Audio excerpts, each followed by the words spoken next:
Okay. So APK டூல்ங்கிறது வந்து ஒரு APK வந்து நம்ம ரிவர்ஸ் பண்ணுறதுக்கு யூஸ் பண்ணுற ஒரு டூல். ஓகேவா? ஸோ இப்போ நிறைய டூல்ஸ் வந்துச்சு, பட் ஸ்டில் இந்த டூல் வந்து நமக்கு ரொம்ப ஹெல்ப்ஃபுல்லாக இருக்கும். ஓகே, இதை யூஸ் பண்ணால் வந்து நம்ம ரிவர்ஸ் பண்ண போகிறோம். வெயிட் பண்ணுவோம் நம்ம டவுன்லோட் ஆகிற வரைக்கும்.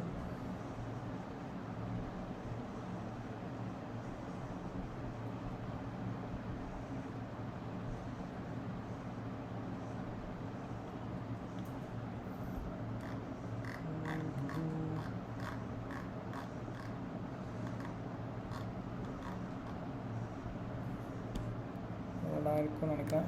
டவுன்லோட் ஆகிட்டுருக்கு.